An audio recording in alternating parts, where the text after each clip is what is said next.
بسم اللہ الرحمن الرحیم۔ السلام علیکم۔ اس کائنات میں ایک ایسی قوم نے بھی قدم رکھا تھا جس قوم کے لوگ نے نہایت بدکاری کے راستے کو چنا تھا۔ اس قوم کے لوگ میں ہم جنسی کی حبس عروج پر تھی۔ اس قوم کے مرد مردوں کے ساتھ اور عورتیں عورتوں کے ساتھ اپنی جنسی خواہشات پوری کرتے تھے۔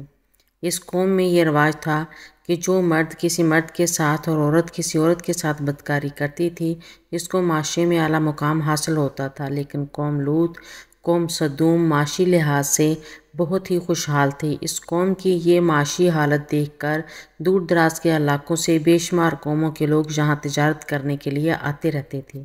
قوم سدوم کے لوگ دوسرے علاقوں سے تجارت کی غرض سے آئے ہوئے لوگوں کے ساتھ مال و دولت لوٹ لیتے تھے۔ ان لوگوں کو پکڑ کر ان سے بدکاری بھی کیا کرتے تھے۔ اس قوم میں بدکاری اور بد فعلی عروج پر تھی۔ اس قوم کی حالت دیکھ کر اللہ تعالیٰ نے اس قوم پر ایک نبی بھیجا جس کا نام حضرت لوط علیہ السلام تھا۔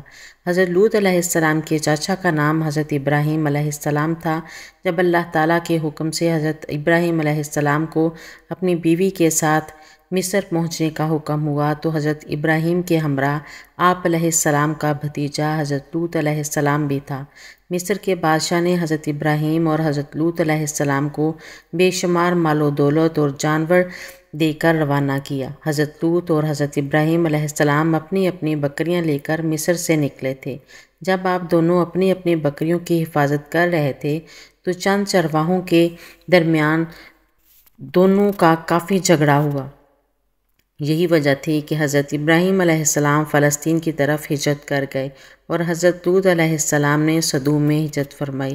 اس وقت سدوم ایک خوشحال علاقہ مانا جاتا تھا۔ یہ شہر سدوم اور بحر مردار کے پاس واقع تھا۔ ملک شام اور قریش مکہ کے لوگ تجارت کے لیے یہ راستہ اختیار کیا کرتے تھے۔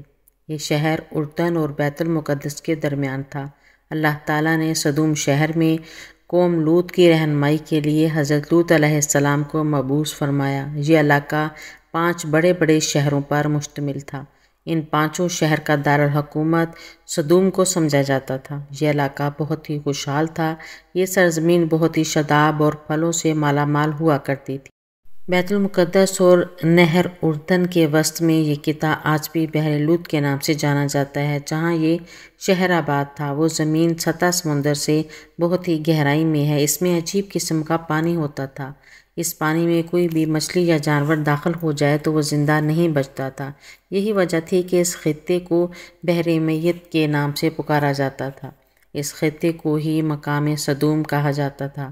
حضرت لوط علیہ السلام نے اس شہر میں اپنی رہائش قائم رکھی۔ حضرت لوط علیہ السلام نے ان بدفعلی میں ملوث لوگوں کو سیدھا راستہ پر لگانے کے لیے تبلیغ کی کہ تم ایک اللہ تعالیٰ کی عبادت کرو۔ تم لوگوں کو جس بدکاری بدفعلی کی عادت پڑ چکی ہے ایسی بدکاری کسی بھی قوم میں نہیں پائی جاتی تھی۔ تم سب کو چاہیے کہ برے کام کو چھوڑ کر ایک اللہ تعالیٰ کی عبادت کرو۔ اگر تم نے اپنی بدفعلی اور اس عادت کو نہ چھوڑا تو اللہ تعالیٰ تم پر سخت سے سخت عذاب نازل فرمائے گا۔ لیکن اس قوم کو حضرت لوط علیہ السلام کی کسی بھی نصیحت کا کوئی بھی اثر نہ ہوتا تھا۔ وہ اپنی ہی مستیوں میں رہتے تھے۔ ان کی محفلوں میں بس اور بس ایک ہی کام جنس پرستی ہوا کرتا تھا۔ اس قوم کے لوگوں نے مرد مردوں کے ساتھ بدکاری کرتے تھے۔ مردوں نے اپنی بیویوں کے پاس جانا چھوڑ دیا تھا۔ اس کے نتیجے میں عورتوں نے بھی مردوں کو چھوڑ کر عورتوں سے ہی بدفعلی کرنا شروع کر دی۔ جب بھی حضرت لوط علیہ السلام اپنی قوم کے لوگوں کو بھلائی کی نصیحت کرتے تو وہ لوگ آپ علیہ السلام کو تنگ کرتے رہتے تھے۔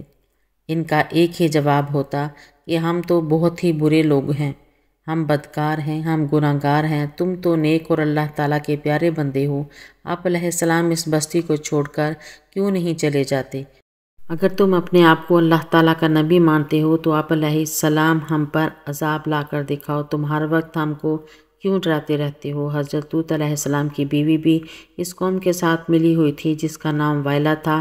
وائلا کی بدنصیبی یہ تھی کہ وہ نبی کی پیغمبر کی بیوی ہونے کے باوجود بھی وہ آپ علیہ السلام کی نہ ہو سکی۔ اس نے ہر وقت اپنی قوم کا ساتھ دیا تھا۔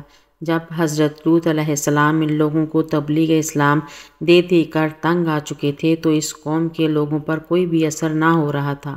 تو ایک دن اللہ تعالیٰ کے حکم سے 2 فرشتے بڑے ہی خوبصورت نوجوانوں کی شکل میں اس بستی میں ظاہر ہوئے۔ فرشتے حضرت لوط علیہ السلام کے گھر آئے۔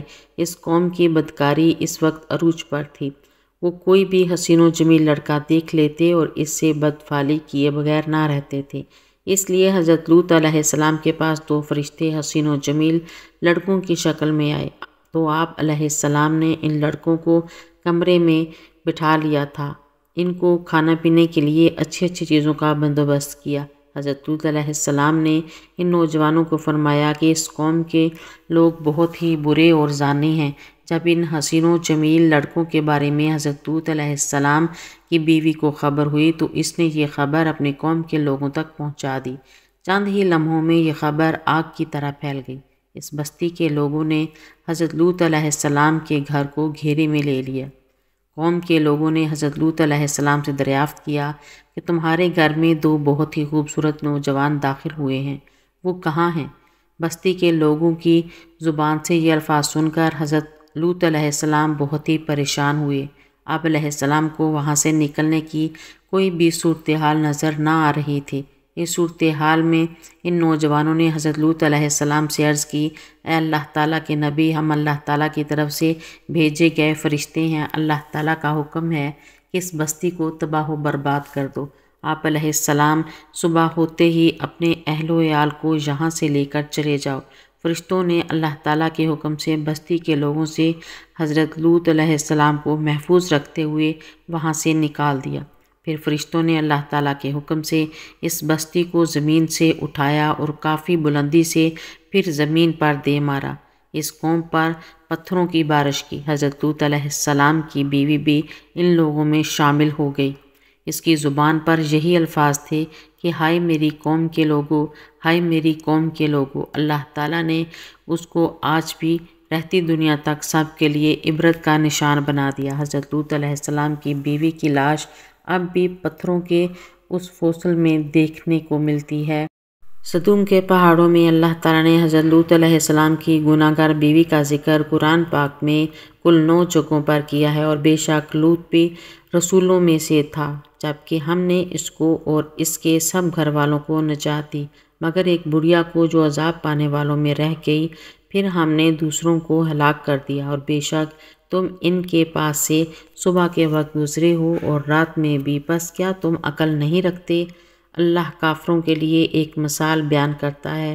نوح اور لوط کی بیوی کی اور ہمارے 2 نیک بندوں کے نکاح میں تھیں، پھر ان دونوں نے ان کی خیانت کی، سو وہ نبی اللہ کے غضب سے بچانے میں ان کے لیے کچھ بھی کام نہ آئے، اور کہا جائے گا کہ دونوں دوزخ میں داخل ہونے والوں کے ساتھ داخل ہو جاؤ۔